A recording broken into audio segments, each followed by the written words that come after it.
Hello and welcome into another episode of Locked On Wolves. Today on the show, Team USA wins the gold medal. Anthony Edwards and Rudy Gobert both play small yet important and I thought solid roles in this game overall for their respective teams. But Team USA gets a, we'll call it a supernova performance from Steph down the stretch and pulls it out. It's all coming to the show. Welcome in. You are Locked On Wolves.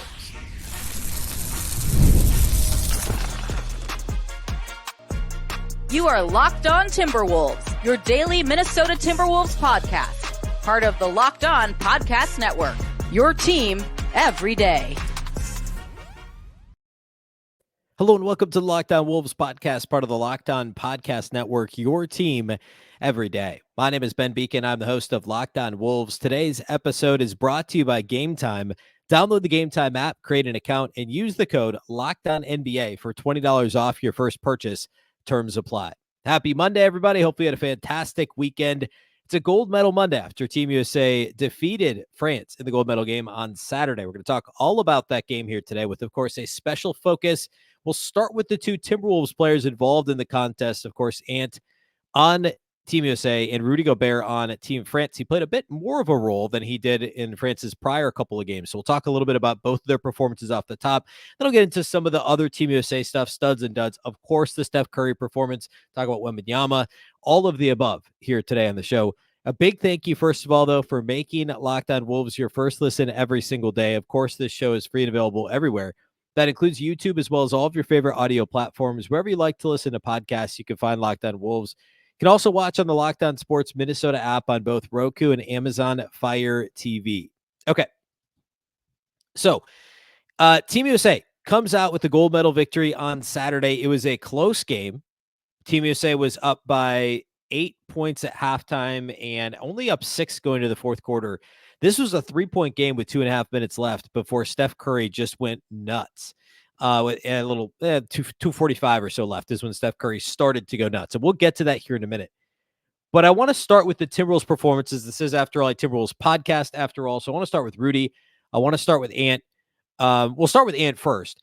Anthony Edwards, of course, over the course of the Olympics, and I'm not talking friendlies, the exhibitions before the Olympics, he was actually the leading scorer in pool play. Through those 3 games, Ant was just a shade under 17 points per game, led Team USA in scoring. He had the one, was it like 24 points or something? I think that was the South Sudan game when he played extremely well. And also had some solid moments along the way. He was quieter in the medal round or in the semis or the quarterfinals and the semis. He just wasn't quite as impactful. But I thought in the first half of this game, Ant actually played a really important role. And it was the second half where he wasn't as solid, and he ended up only playing 9 minutes in this game. It tied for the least of the 10 players that saw the floor for Team USA, tied for the least minutes. And Jason Tatum even played more than him in this game. He tied with Bam Adebayo with just 9 minutes played. But again, first half, I thought Anthony Edwards was really good. He had maybe one ill-advised shot. He took like a he was in pick and roll on the left side of the floor in the second quarter. He didn't get into the game until the second quarter. And he took like a couple of hard dribbles in, shot up a one-handed floater from a weird angle that missed badly. And that was really the only ill-advised shot he had. He had a couple of pull-up jumpers that I didn't mind. He had a nice three-pointer in rhythm, catch and shoot. I guess he pump fake, took a side dribble, and shot it from the right slot. That was, I thought, a good shot. They reviewed it. It was indeed a 3. That was a good shot from Ant.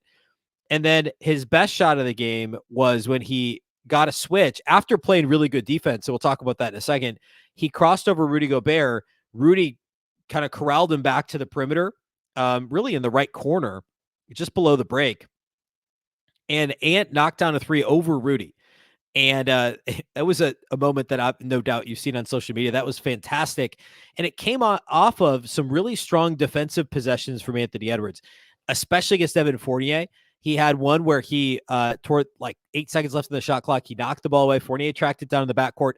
Ant somehow didn't foul Fournier like the next 30 feet up the court with 5, 4, 3, 2, 1 on the shot clock.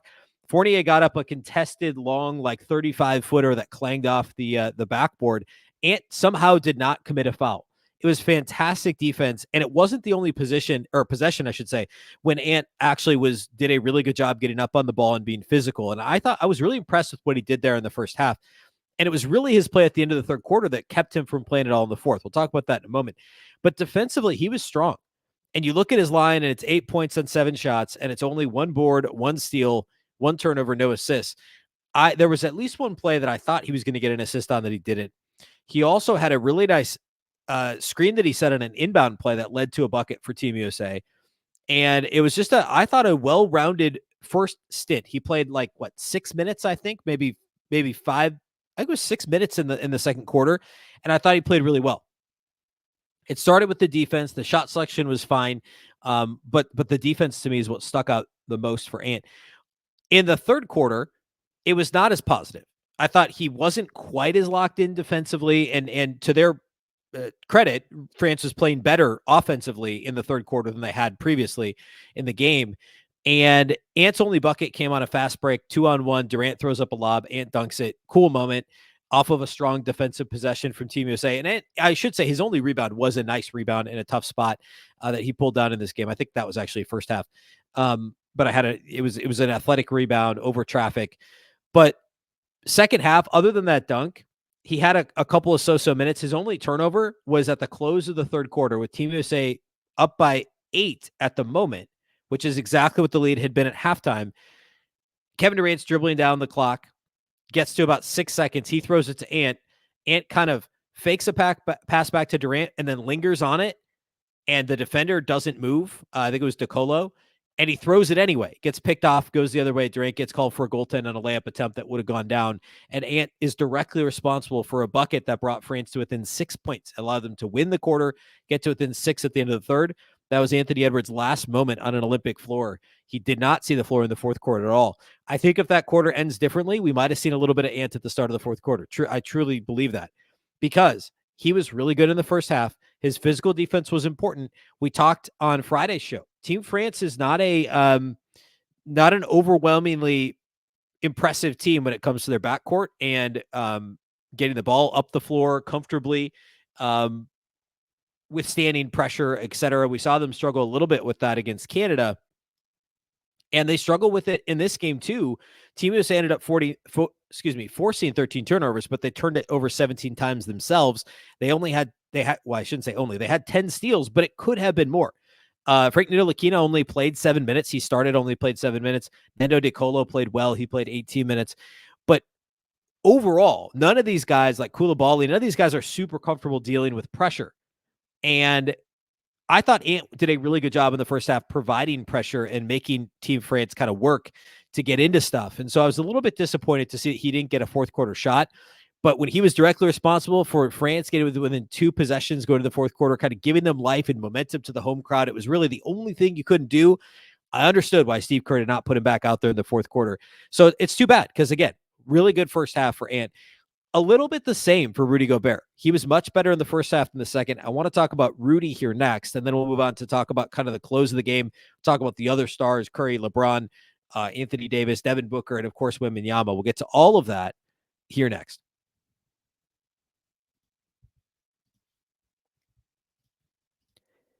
Today's episode of Locked On Wolves is brought to us by our friends at eBay Motors. Passion, drive, and patience. The formula for winning championships is also what keeps your ride or die alive. eBay Motors has everything you need to maintain your vehicle and level it up to peak performance. Superchargers, roof racks, exhaust kits, LED headlights, and more. Whether you're into speed, power, or style, eBay Motors has you covered. With over 122 million parts for your number one ride or die, you'll always find exactly what you're looking for. And with eBay Guaranteed Fit, your part is guaranteed to fit your ride every time or your money back. Because with eBay Motors, you're burning rubber, not cash. With all the parts you need at the prices you want, it's easy to make your car the MVP and bring home huge wins. Keep your ride or die alive at ebaymotors.com. Eligible items only. Exclusions apply. eBay Guaranteed Fit only available to U.S. customers.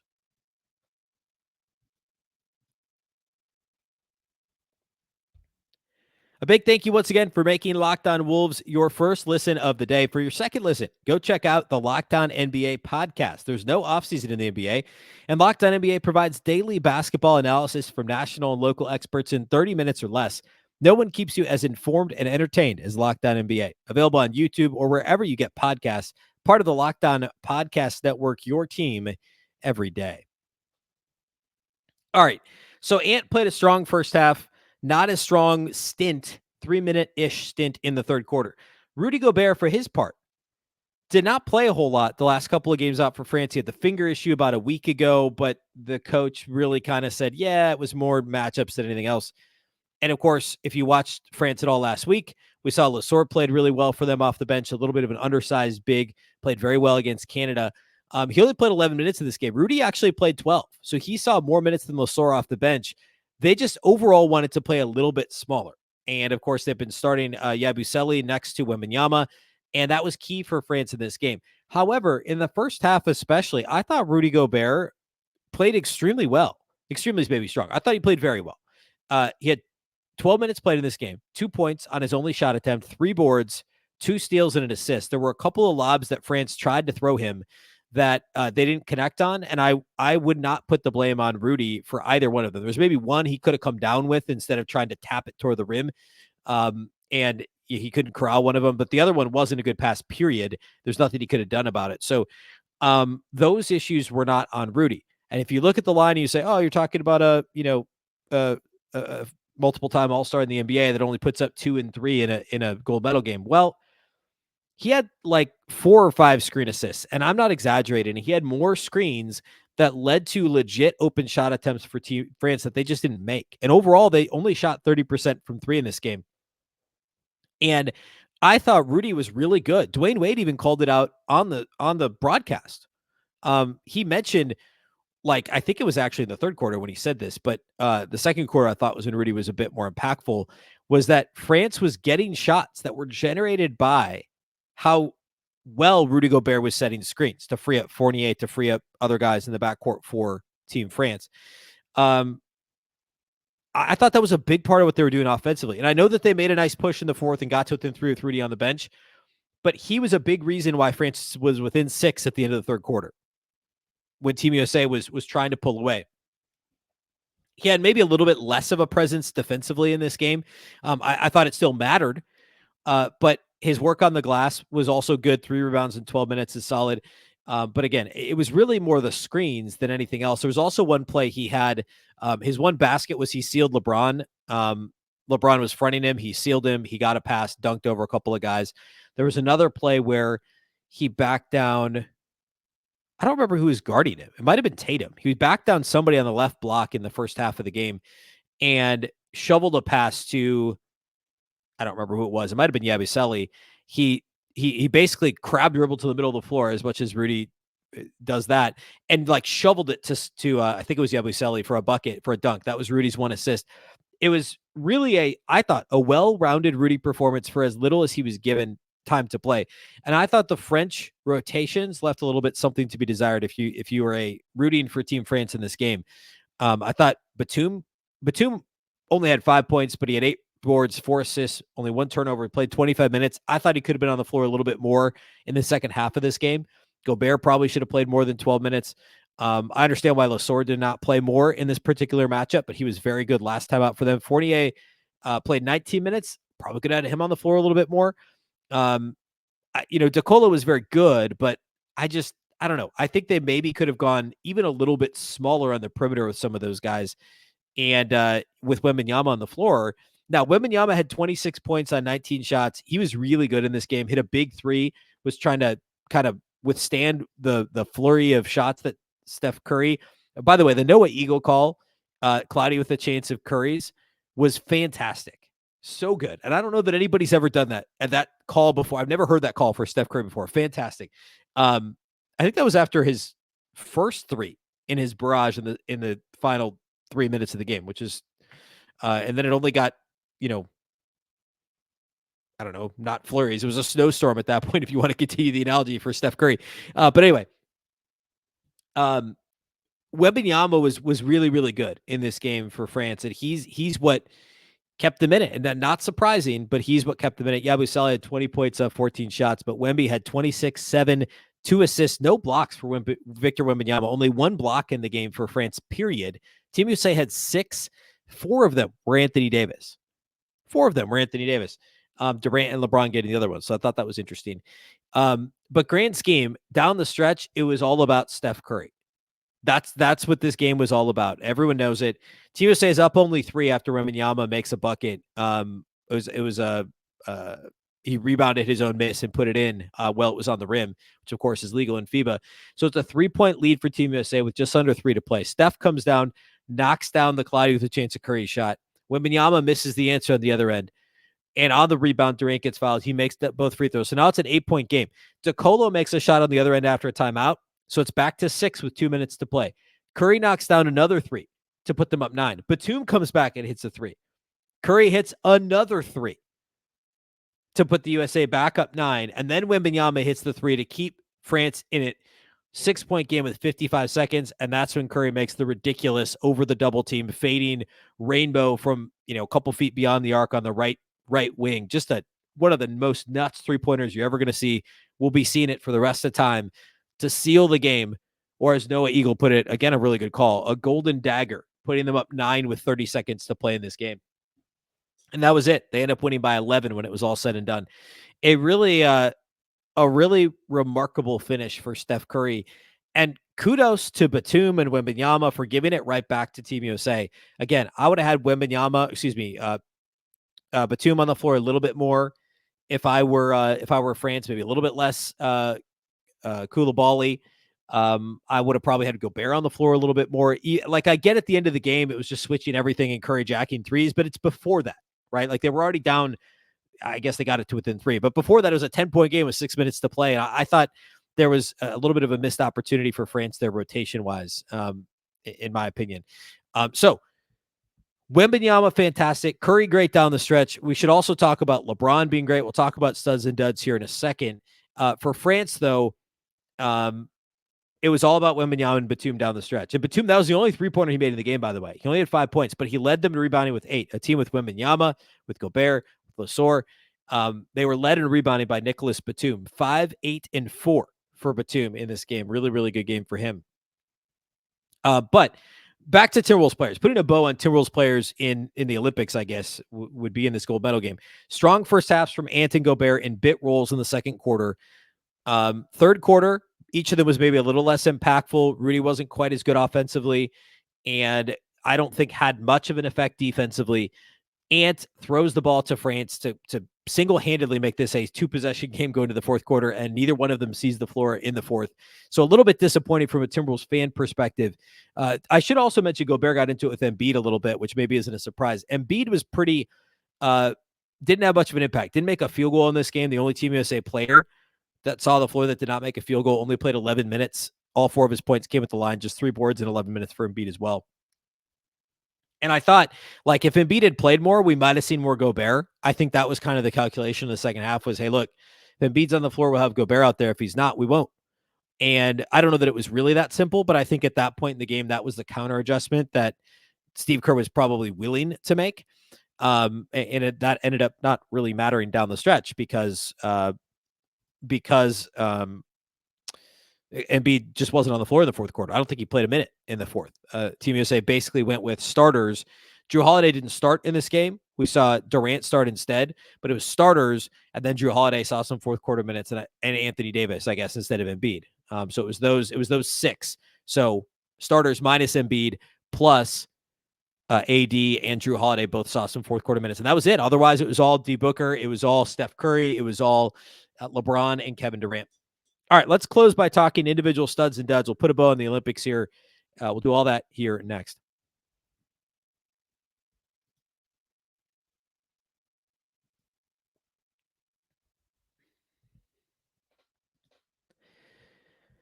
All right, individual studs and duds in this game. Obviously, number 1 stud, Steph Curry, 24 points on 8 of 14 shooting, 8 of 13 on threes. He attempted 1 non-3-pointer. It was a badly missed floater from just beyond or just inside the free throw line. Otherwise, every single shot he attempted was a 3-pointer, and he was just shockingly amazing in this game. I shouldn't say it shouldn't have been shocking, but the way he started Olympic play, he was so quiet, and then he really came alive these last couple of games and was just phenomenal. 24 points, 5 assists, 2 steals, and a rebound in this game for Steph. Just fantastic. And the performance down the stretch is going to go, down like the Kobe performance against Team Spain in 2000, would have been 2008, I think it was. Was it 8? Yeah, it would have been 2008. The Kobe performance. like and maybe that was maybe a little bit different because it was up and coming Spain, and it was also coming off the 04 Olympics disaster. But this was Steph saying, "Hey, Wemby, it's not your time yet." And that end of the fourth quarter performance from Steph Curry is gonna be remembered forever by basketball fans. I'm also gonna give Devin Booker a stud. He was kind of an unsung hero in this Olympics, and like this is I feel, because this is a Timberwolves podcast, I have to be clear. If we're doing the Booker versus Anthony Edwards regular season, who's the better player? It's absolutely a conversation. And before the Olympics, I would have said it's Ant. And the Olympics shouldn't necessarily sway an opinion one way or the other. Although I think it makes everybody, including myself, think twice about saying LeBron's not a top 12 player anymore, which I've said, because, man, he was good in the Olympics. But Booker was phenomenal. And in a vacuum, I would argue that Ant's defense sets him apart.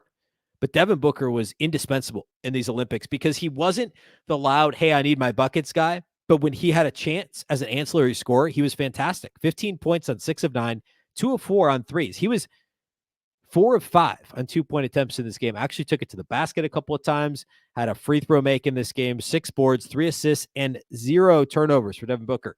15, 6, and 3 with no turnovers. Not the same Devin Booker we saw in the first round Timberwolves sweep over the Suns back in April. Third stud in this game has to be, it's tough because Anthony Davis was great. Oh man, could it be AD? I have to go with LeBron. We'll talk about AD in a second.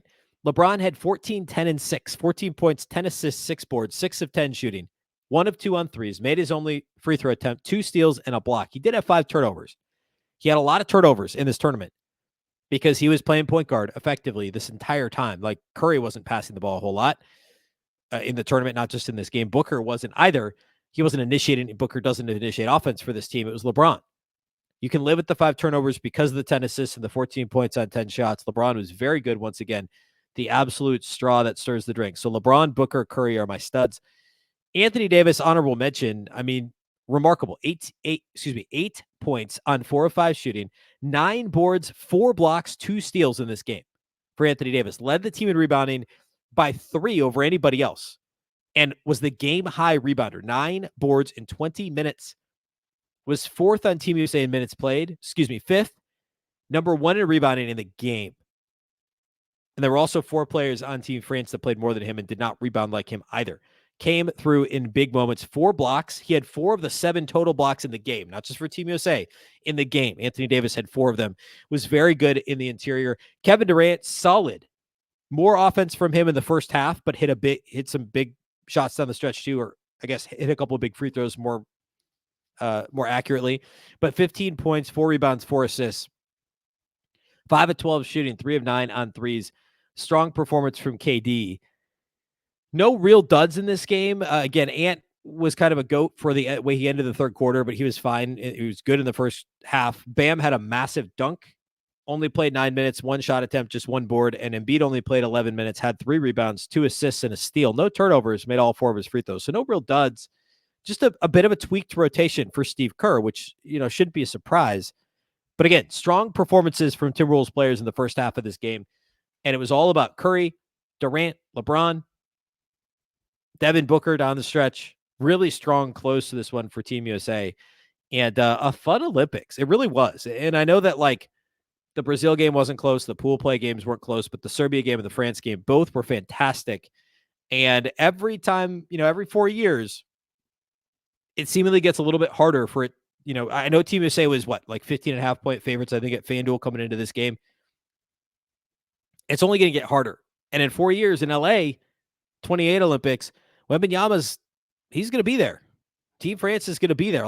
Gobert probably is not playing in 4 years. I know he's kind of hemming and hawing about that for 4 years from now. It's a long ways off. Batum likely won't be playing. But there's guys coming for France. DeColo is going to be much older then. You've still got Wembanyama, and as long as Wembanyama is in the conversation, and in 4 years he'll be in the conversation for best player in the league. If he isn't at that point, he'll certainly be in the conversation for best player in the NBA, and therefore they'll be in the conversation for potentially beating Team USA. Now, I say that it's a really dramatic thing because I don't know, Shai Gilgeous-Alexander was one of the best 5 players in the league, and Team Canada had all NBA players in their rotation in the Olympics, and they didn't even make the gold medal game. And lost the bronze. They didn't even medal. They didn't make the podium. right? So just having a bunch of NBA players and a top 5 NBA player doesn't mean you're a legit gold medal contender. Now, obviously France was because they were in the gold medal game, but all that to say, I don't know for sure. I don't know about like French youth basketball and like what's next for France other than Wembanyama getting older and better. But they're not going to be a whole lot worse, I don't think. So that'll certainly be a country to look for. Of course, Jokic will still be hanging around in 4 years, so Serbia will be in the mix, and who knows who else at this point. But all that to say, fun Olympics. The Serbia game in the semis and the France game in gold medal, and the gold medal game was a ton of fun, and good for Ant. And congrats, Gobert gets the silver as well. Ant gets the gold. And we saw both Australia, Joe Ingles in Australia, and Nickeil Alexander-Walker in Canada advance into the medal bracket. So good to see that too. All right. That's all we have for you today. We're still Monday, Wednesday, Friday right now through the month of August. So we'll have some Timberwolves related stuff shifting back to Timberwolves stuff on Wednesday. We'll start getting you ready for, we're like only a month or so out from media day and training camp, and maybe like 5 weeks. So we'll get to some more Timberwolves content here later this week. We'll do some look backs from this year. We'll kind of recap the offseason to this point. All of that's upcoming later in the week. A big thank you for making Locked On Wolves your first listen every single day. Of course, this show is free and available everywhere. That includes YouTube as well as all of your favorite audio platforms. Wherever you listen to podcasts, you can find Locked On Wolves. You can also watch on the Locked On Sports Minnesota app on both Roku and Amazon Fire TV. And you can follow on X at Locked On T-Wolves and also at Beecken with 2 B's, 2 E's, C-K-E-N. A big thank you once again for making us your first listen. Now go check out the Locked On NBA podcast where the season never ends, providing national expertise with a local perspective. You can find the link to Locked On NBA in the description of this video and this podcast, so you don't need to search for it. Of course, we're part of the Locked On Podcast Network, your team every day. Once again, I'm Ben Beecken. This is the Locked On Wolves podcast, and we'll catch you next time.